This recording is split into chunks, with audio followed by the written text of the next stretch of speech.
Entonces, pues, iniciamos la lectura en el nombre del Padre, del Hijo, del Espíritu Santo. Amén. De modo que nosotros leíamos ayer la primera carta de... No, esta no es carta, son la historia del Hecho de los Apóstoles. Y lo primero fue Lucas quien inició, que empezó a escribir. Esta parte la está escribiendo Lucas. Y hablaba entonces cuando Lucas presenta su libro, ¿correcto? Y después la ascensión de Jesús, cuando Jesús se va al cielo. Luego hablamos de los discípulos esperan al Espíritu Santo. Elección de Matías.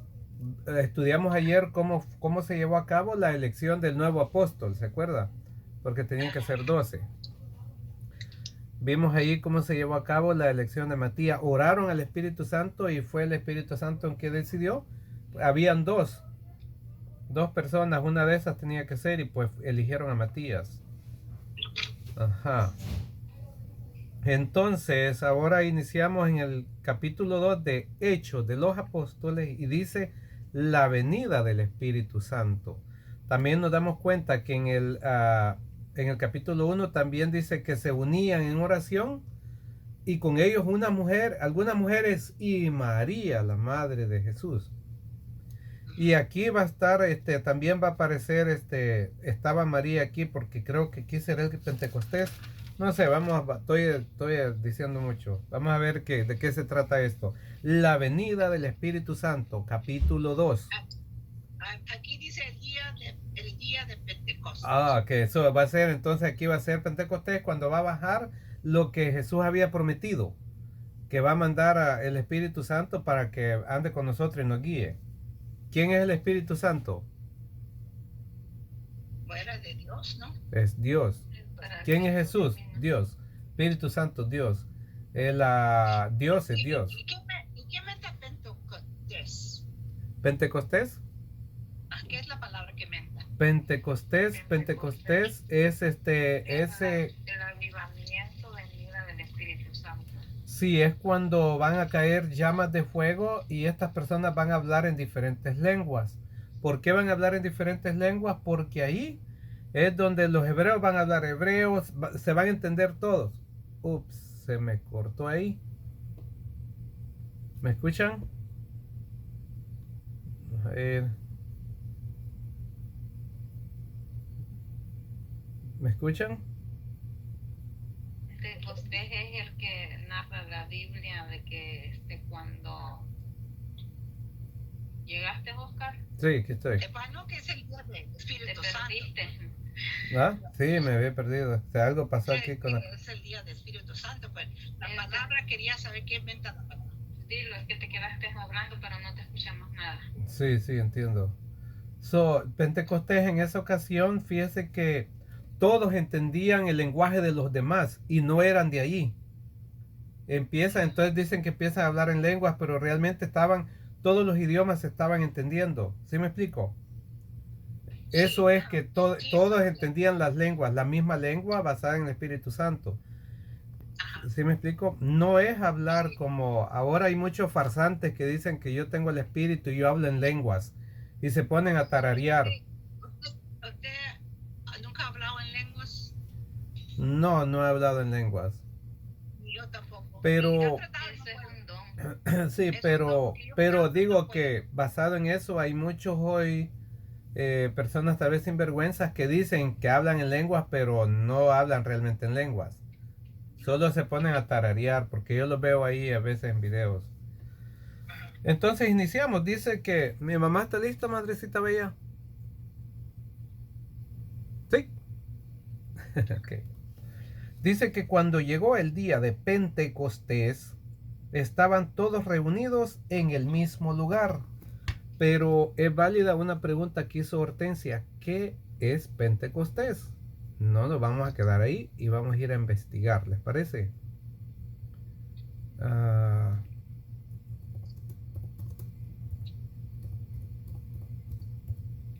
¿Están listos? ¿Qué significa Pentecostés? Dice, Para la Iglesia Católica, Pentecostés es la solemnidad en la que se conmemora la venida del Espíritu Santo sobre la Virgen María y los apóstoles, porque el centro ahí era la Virgen María, estaba ahí, 50 días después del domingo de resurrección. O sea, a los 40 días Jesús se fue. 10 días más tarde vino el Espíritu, ¿correcto? Porque dice que a los 50 días después de la resurrección. Este evento marca el fin del tiempo pascual y es considerado el nacimiento oficial de la iglesia y el inicio de su misión de predicar el evangelio a todas las naciones, por todo el mundo. Eso quiere decir universal, eso quiere decir católico. Del griego Pentecoste, que significa el día 50. Aprendamos. Pentecostés significa el día 50. En griego se dice Pentecoste. Cierre de la Pascua. Se celebra 7 semanas y un día después de la Pascua. 50 días en total. Raíz judía. Deriva de la fiesta judía de Shavuot, que celebraba la cosecha y entrega de la ley a Moisés en el monte Sinaí. Tiene que ver también desde allá. Entonces eso es, se celebra la venida del Espíritu Santo. Okay. Y el don de lenguas a los apóstoles. Nacimiento de la iglesia, la nueva alianza, ahí es donde parte la nueva alianza también. Color litúrgico, se utiliza el rojo para simbolizar el fuego del amor divino y la fuerza del Espíritu Santo. Ese día nos vestimos de rojo en la iglesia. Ok, qué bonito, aprendimos. Por eso mandan flores rosales rojos. Sí. A mí mi esposo, cuando él murió, me dejó que me mandaran flores cada cumpleaños. Y me mandan 3 rosas cada mi cumpleaños de mi esposo. Oh, qué bonito. Por 20 años me ha estado mandando flores todavía. Qué bonito, Hortensia. Mire qué buen esposo era. Qué bonito detalle. Entonces ya averiguamos qué es Pentecostés y qué es lo que pasó. Continúo. De repente vino del cielo. Dice que estaban todos reunidos en el mismo lugar. Todos, cuando dije todos, todo lo que era la iglesia, los que seguían a Cristo. De repente vino del cielo un ruido como el de una violenta ráfaga de viento que llenó toda la casa donde estaban y aparecieron unas lenguas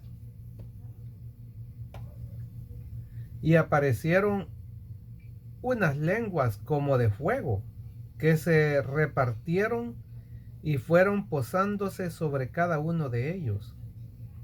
Todos quedaron llenos del Espíritu Santo y comenzaron a hablar en otras lenguas, según el Espíritu les concedía que se expresaran. De modo que lo que quiere decir es que el griego fácil se podía comunicar con el judío. ¿Sí me explico? Así era, un momento. ¿Hola? ¿Hola? Bueno, yo les digo ahorita. Ok, yo les digo. Yo les voy a decir. Para que chequen. Entonces, ¿dónde me quedé? Que ellos tenían ahora el poder y la fuerza de comunicarse. Se podían comunicar diferentes lenguas.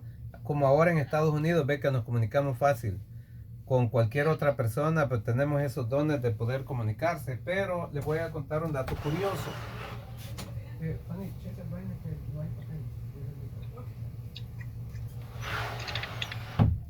Como dato curioso, para que les quede ahí, que tenemos nosotros el que dirige la Iglesia Católica, el Romano Pontífice, que es el Papa. Él habla como 7 idiomas. Para él es bien fácil comunicarse en español, en inglés, en hebreo, en italiano, francés, habla muchas lenguas. ¿Sí me explico? Continúo. Sí. Estaban de paso en Jerusalén judíos piadosos. ¿Qué quiere decir judíos piadosos? Eran buenos, no eran malos. Llegados de todas las naciones que hay bajo el cielo. Y entre el gentío que acudió al oír aquel ruido, cada uno los oía hablar en su propia lengua, o sea, entendían todo lo que estaban hablando. Todos quedaron muy desconcertados y se decían, llenos de estupor y admiración, pero estos no son todos galileos. Y miren cómo hablan, o sea, les podían entender, ellos eran galileos, eran de una región de ahí de Jerusalén. Cada uno de nosotros les oímos en nuestra propia lengua nativa. ¿Sí me explico? Sí. Entre nosotros hay partos, medos y elamitas, habitantes de Mesopotamia, Judea, Capadocia, de Ponto y Asia, de Frigia, Panfilia, Egipto y de la parte de Libia que limita con Cirene. Hay forasteros que vienen de Roma, unos judíos y otros extranjeros que aceptaron sus creencias, cretenses y árabes, y todos les oímos hablar en nuestra propia lengua las maravillas de Dios. Eso era un milagro, ese cuando el Espíritu Santo vino y trajo todo esto nuevo. Se podían comunicar, ya no había que, no, yo no hablo ese idioma, no te entiendo. La palabra de Dios viene en todos los idiomas y es para todo el mundo y se entiende. ¿Sí me explico? Todo el cristiano puede decir en todo el mundo, esta es la palabra de Dios y regar el evangelio, porque hoy nos entendemos todo. Ve hoy como esto, los traductores y todo esto todavía sigue. Todos estaban asombrados y perplejos y se preguntaban unos a otros qué querría significar todo aquello. Pero algunos se reían y decían, están borrachos. Algunos, esos no eran los judíos piadosos. Aquí dice que estaban full of sweet wine. Sí. Sí, pero aquí va a venir el líder de la iglesia, el líder de todo ese grupo, y va a hablar. Iniciamos el 14. Jesús es proclamado por primera vez. Allí por primera vez inicia el evangelio. Está contando esto, lo está contando ¿quién? Santiago. No, Lucas lo está contando, ¿ah? Sí, Lucas. Dice que entonces Pedro, cuando escuchó eso, Pedro inmediatamente va él a corregir. Entonces Pedro, con los 11 a su lado, se puso de pie, alzó la voz y se dirigió a ellos diciendo.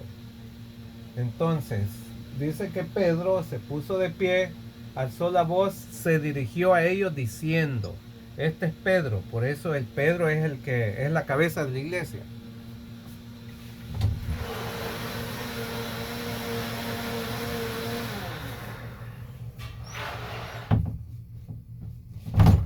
Estamos yendo ahí, ¿verdad? Estamos dándole una puntuación ahí a Pedro. Se dirigió a ellos diciendo, 2 puntos. ¿Cómo dice ahí? ¿Eso existe ahí en su Biblia, 2 puntos o no, Hortensia? Está en 14, ¿no? Sí, ¿cómo dice? But Peter, taking his stand with the 11, raised his voice and declared to them, men of Judea, and all of you. No, when dice, and say to them, ¿ahí hay 2 puntos o no? O period. And all of you who live in Jerusalem, do you give heed to my word? Que lo pongan atención. Es el 14, ¿no? Sí, ok. Sí, ok, continúo yo entonces. Yeah. Entonces diciendo, Pedro se levantó y se dirigió a ellos diciendo, amigos judíos y todos los que se encuentran en Jerusalén, escúchenme, pues hay algo que deben saber. O sea, trae un mensaje, algo que deben saber todos los de Jerusalén y todos los judíos.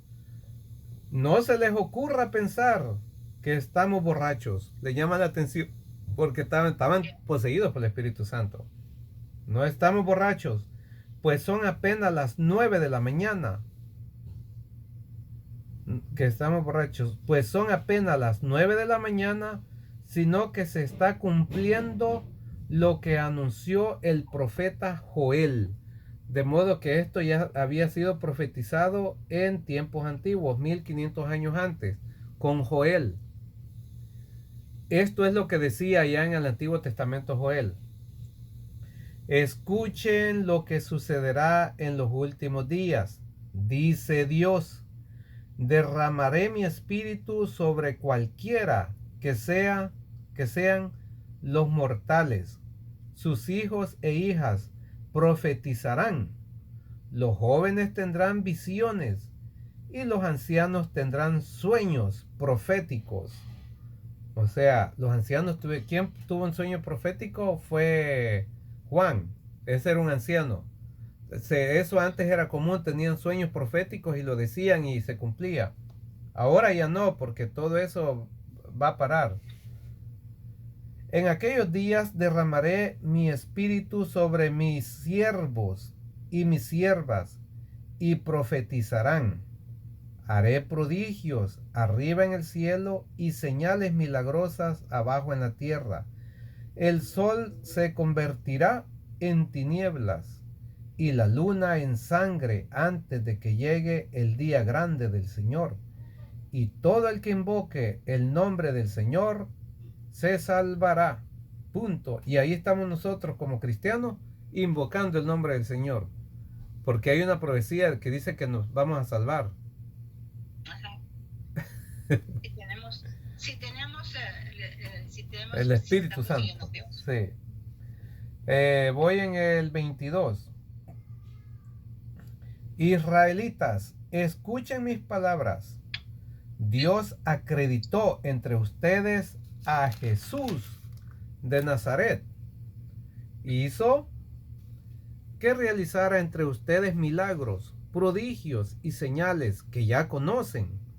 Ustedes, sin embargo, lo entregaron a los paganos para ser crucificado y morir en la cruz.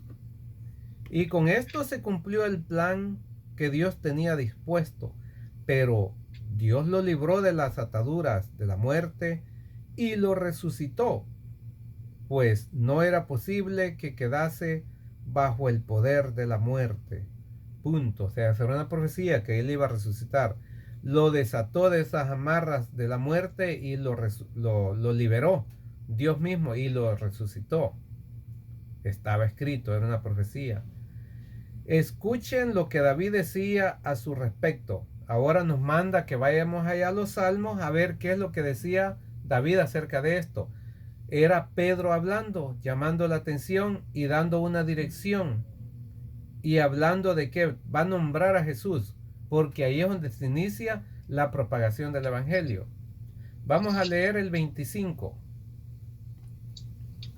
El 25. Escuchen lo que David decía a su respecto. Veo constantemente al Señor delante de mí. Está a mi derecha para que no vacile. Por eso se alegra mi corazón y te alabo muy gozoso, y hasta mi cuerpo esperará en paz, porque no me abandonarás en el lugar de los muertos, ni permitirás que tu santo experimente la corrupción. Me has dado a conocer los caminos de la vida. Me colmarás de gozo con tu presencia. Punto. Eso lo decía David en el Salmo 18:8. Porque, ¿qué es lo que pasa? Que el Nuevo Testamento es la sombra de lo que iba... No, el Antiguo Testamento es la sombra de lo que iba a venir. ¿Sí me explico? David estaba diciendo esto, pero se estaba refiriendo a Jesús. Dice que experimenté la corrupción. No experimenté. Dice, en lugar de los muertos, ni permitirás que tu santo experimente la corrupción. ¿Sabe qué es la corrupción, Hortensia? Eso es lo que no se haga. El cuerpo no se va a hacer. Eso, no se va a deteriorar. Se fue en cuerpo y alma. Sí. ¿Qué versículo va, no? Dígame. Voy a leer el 29. Ok. El 29. Hermanos, no voy a demostrarles que el patriarca David murió y fue sepultado. Dice que no es eso lo que él quiere demostrar, que murió y se sepultó. Está diciendo Pedro, está contando esto Lucas, que dice Pedro, su tumba se encuentra entre nosotros hasta el día de hoy. David era profeta y Dios le había jurado que uno de sus descendientes se sentaría sobre su trono. Por eso vio de antemano y se refirió a la resurrección del Mesías con estas palabras: no será abandonado en el lugar de los muertos, ni su cuerpo experimentará la corrupción. Punto. Dice que David, sí, sabemos dónde está su tumba, sabemos dónde está su cuerpo y todo. No se está refiriendo, lo hace bien claro Pedro acá, que se está refiriendo a Jesús, que cuando David decía aquello se estaba refiriendo a lo que iba a venir, que iba a ser el Mesías. ¿Sí estamos entendiendo o voy muy rápido? No, nomás dígame quién estaba hablando. Lucas estaba escribiendo los Hechos de los Apóstoles. Era Lucas. Lucas. Era Lucas. Está contando, narrando lo que Pedro estaba diciendo. Y Pedro está narrando lo que David decía en el Antiguo Testamento. ¿Sí me explico? Sí. Sí. Y está haciendo hincapié diciendo y aclarando que no me estoy refiriendo a David, porque David ya sabemos dónde está su tumba y dónde están sus huesos, su cuerpo. Lo que David estaba diciendo, estaba proclamando del Mesías cuando iba a venir Jesús. A eso se refería David. O sea, hay una conexión ahí con esa historia. ¿Sí me explico?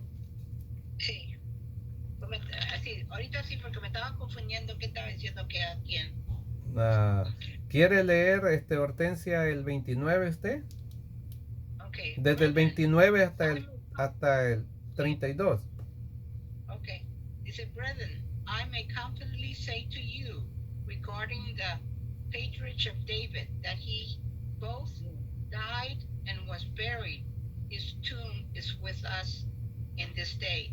And so because he was prophet and knew that God had sworn to him with an oath to seat one of the descendants upon his throne.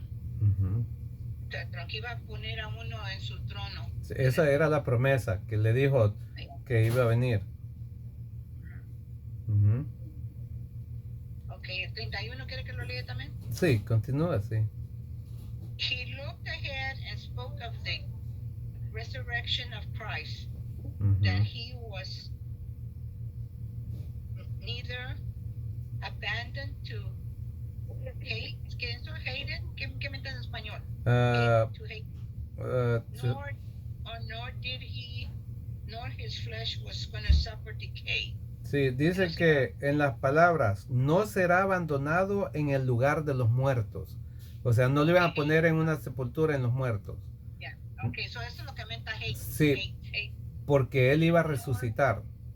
Yeah. Ok, continúa entonces. Ahora el 32.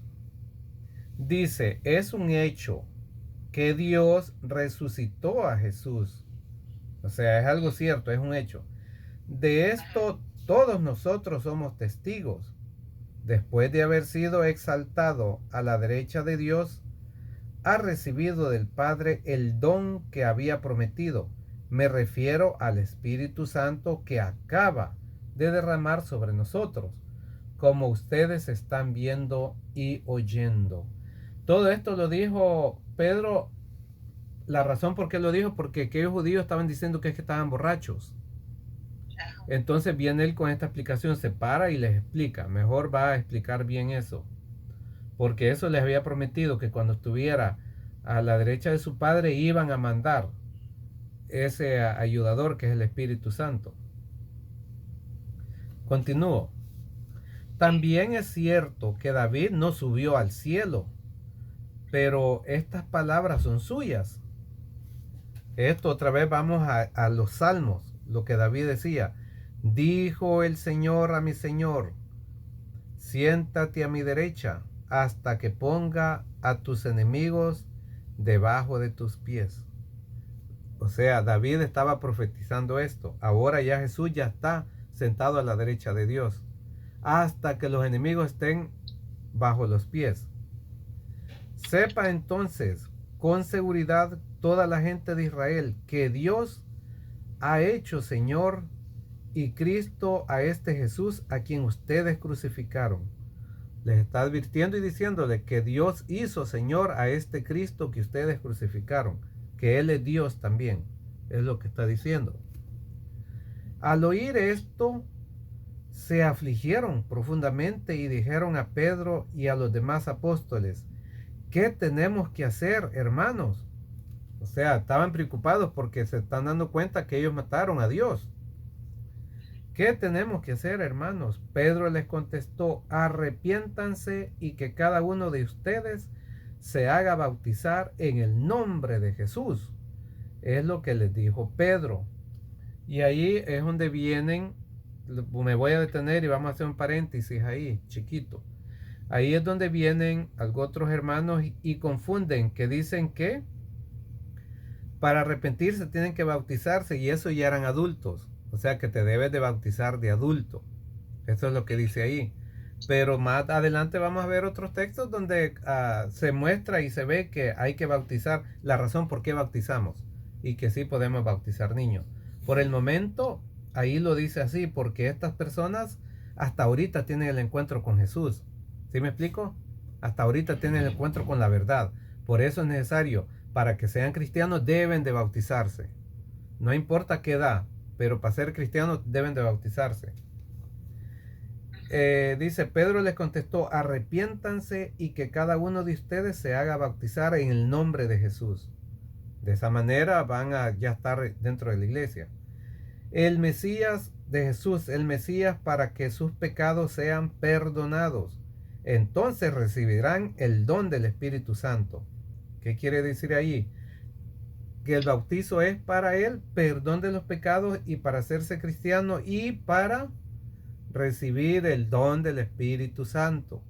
¿Sí me explico? Sí. ¿Qué recibimos cuando nos bautizamos? El Espíritu Santo y los perdonan los pecados. El perdón de los pecados y el Espíritu Santo es lo que recibimos.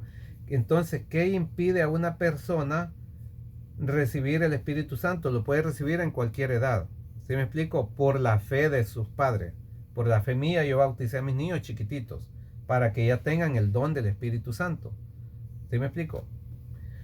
Continúa, porque el don de Dios es para ustedes y para sus hijos. Ahí lo dice claro también. No sabía que esto estaba aquí. Ya lo había oído, pero no sabía que era aquí.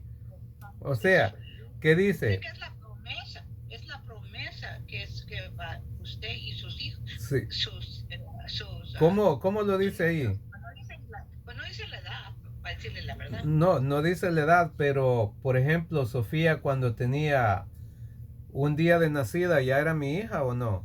Dice que para sus hijos. Ajá. Porque el don de Dios es para ustedes y para sus hijos, y también para todos aquellos a los que el Señor nuestro Dios quiera llamar. Hay unos que no quiere llamar, aunque estén lejos.